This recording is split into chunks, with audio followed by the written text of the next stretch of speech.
I'm just getting ready for our up-and-coming growing season. This is the location where the Campus Food Strategy Group UNB Fredericton Harvest Garden is going to be, because we're trying to address some food security issues today. My name's Courtney the Carrot, and if you'll come with me, we're going to learn some stuff about some food. Welcome to the greenhouse! Food security is when all people at all times have physical and economical access to healthy, safe, nutritional food that meets both their dietary needs and their food preferences. As a carrot, it is very important for me to grow big and strong so that I might be able to sustain them to live happy and healthy lives. However, when I have to travel really far to get to these people, I lose a lot of my nutritional value. Let's go talk to some food experts to figure out how we can help solve this problem. Let's go!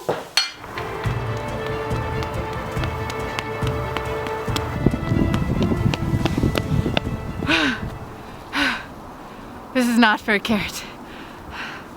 Let's go. First thing I would like to know is, well, what are you eating?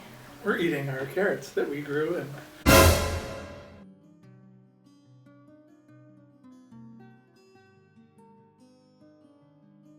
food security is about having the food available to me that meets my social and ethical standards, right? So it's food that hasn't harmed anybody in its production. I don't want people who grow food for me being exposed to pesticides and low incomes and those kinds of things. I want people to know that the food I'm eating is the best it can be, the healthiest that it can be, but also fits with my values of living with nature, in nature, of nature, as opposed to it's just this tool. So the joy that I get from growing my own food, to me, is part of food security. It's part of that connection to nature, being in alignment with the seasons. And definitely. So in my work with the Farmers Union, we are more focused on a term very related to food security, which is food sovereignty. And food sovereignty is more about like democratic control of the food system. So like it's basically about communities being able to control the ways in which their food is produced and the food that is available to them and that they are able to consume. And so it's sort of like almost like a broader, over-encompassing term that food security fits underneath. So we more focus on food, like fighting the fight for food sovereignty. So it also means access to nutritious food and healthy foods. And so right now, I think we have a deficit of those and a surplus of all of the less nutritional food. Some people are calling them dysfunctional foods. So, yeah.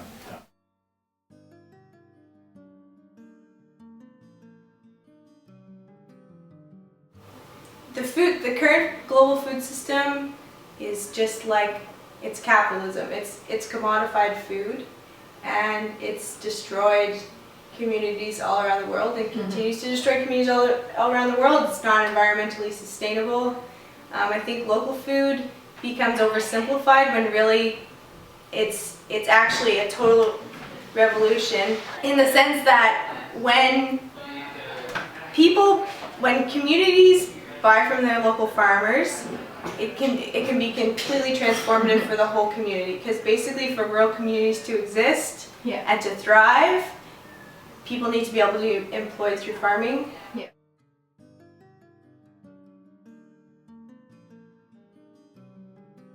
Basically what our group is also an educational outlet for students, because not everyone is learning this in their courses or day-to-day life. So, and the goal of the group is to increase educational opportunities around what a sustainable and just food system can look like, just generally in the world and on campus, and also more broadly to increase food security among the student population.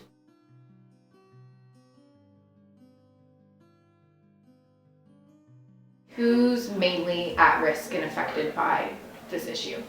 Is it excessive? Is it wide ranging? It ranges. You know, there's a variety of factors that come into play. So there's obviously the social determinants of health play a big role.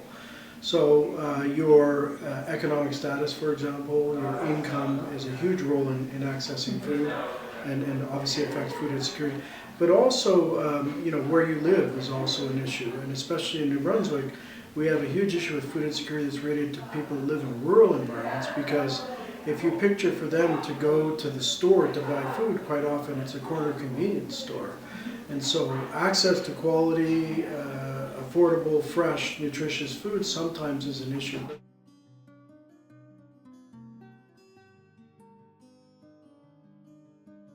I think we really need to expand the support we give to local food. You know, one of the things I'm concerned about with New Brunswick is instead of celebrating our smallness, we keep arguing or building policy in trying to make us, competitive in the world, right? We've got to be the largest blueberry producer in the world. It's absurd. Why can't we just be thriving because we are supporting smaller scale, more diversity, and helping consumers link to producers? Right? So those three levels, the individual, those that are in the business of food, and then government. And I think between the three of them, the change can sort of happen at each level, but probably policy at the top, best practices in the middle, and the push from consumers for better prices. Production. I think the government is doing, taking some small steps in terms of sourcing local food and making that opportunity more available to people.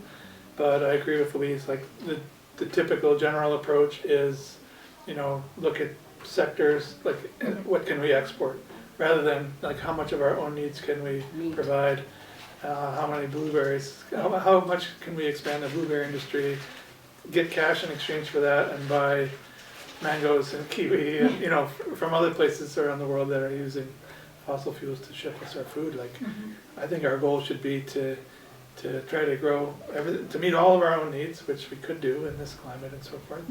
And if there's a little bit extra to sell after that, but to eat better than anybody else in the world based on what we can do right here. Currently, because people aren't paid a living wage in New Brunswick or anywhere in Canada, a lot of people can't afford local food. And local food isn't overpriced. Farmers are just charging, what it actually costs to grow real food that is environmentally sustainable, food that was grown on a farm where the workers were paid the amount they should have been paid. The food is nutritious, it's the soil is healthy, all these things, right? So people need to be paid a living wage so that they can afford to buy food from their local farmers.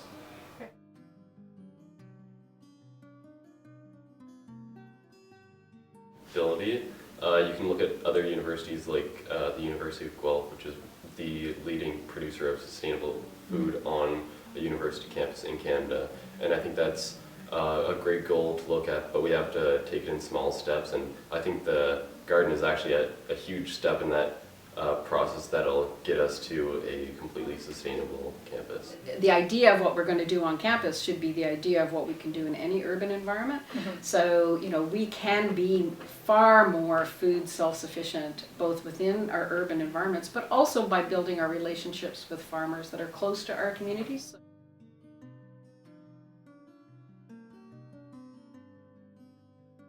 To me, buying food locally and supporting your local farmers and growing food on your own and growing food for your community is like the ultimate anti-capitalist community action. Care about food. Think about food in the context of some of the things I've said to you. Think about food as something that's a risk. Thinking about food as something that has value. Think about food as something that's vital to your life. And then address it that way. Make your own personal changes, but make changes as a consumer. Go to the market. Go to the market. Excellent. Yeah, I'd say look into the options that you have in your surrounding area. Right, just start with something and enjoy the moment when you pick a tomato that you just go to the balcony for or whatever, right? You can all do something if you want. So we've talked to our experts and we've learned a few things about our food systems. Food insecurity is such a pressing issue for us to face. It's based off of 4 pillars: availability, access, stability, and utilization. If one of these 4 pillars is taken away, we are food insecure and our food systems are broken. One method that our local food experts recommended was utilizing local food systems to help fix such a broken system. Not only do we get more nutritious and delicious foods, but we also get direct benefit to our local economy and to our environment. Food security is such a pressing issue that we need to address right now because it affects our prosperity, our livelihoods, and our health. Cliche as it sounds, with an issue like food security, everyone is a stakeholder. You can live without so many different things in life, but one thing you can't live without is healthy, affordable, nutritious food that meets your dietary needs. Everyone is involved in this issue, and everyone is involved in the solution. Food security is a global issue that is so far-reaching, but it can be broken down and addressed on national, international, provincial, and local levels. In Canadian and New Brunswick government, so little is being done in legislation regarding food security and food systems, even though it is such an interconnected issue that ties so many different goals of government together. It is something we need to push for to be addressed now. Food security is an issue that can be solved on all scales. What it requires is education of the public and the dedication of people to work together to push for the change they want to see in their food systems. We need to start from an educational foundation and build up our public knowledge so that we know what we have a right to, which is local, affordable, nutritious, and delicious food. Next, we need to work together to push for systematic change so that our governments see what we want to see in institutionalized food areas. We can make this change happen, but it's going to take dedication and banding together. With systematic change, we can make sure that this problem does not escalate. We can cut it at the bud and make sure that we can grow a new generation of people who know what they want with their food. We can solve food insecurity locally and worldwide. In New Brunswick and in Fredericton alone, so many initiatives are getting started to get people excited about food security and to build up that foundational knowledge base on food systems. The Campus Food Strategy Group is getting a harvest garden implemented on campus to empower students to make their own food choices. Across the province, so many initiatives like Farm to Table and Farm to Cafeteria programs are popping up that are getting people really excited about what they can do with food. The change has started. So what we need to do is we need to keep our knowledge growing, we need to get growing, and we need to get ready for a food revolution. Rock? Yes! Woo. Let's do it! Okay. Grown food. ASC got produce. ASC about to go cool, we gon' grown food. Grown food. ASC got produce. ASC about to go cool. Whipping in the kitchen, whipping in the kitchen. I be whipping in the kitchen, whipping in the kitchen. Chop it up, chop it, chop it, chop it, chop it up. The slow food got you sloppy, bruh. So chop it, chop it, chop it, chop it up. Grown food. Grown food.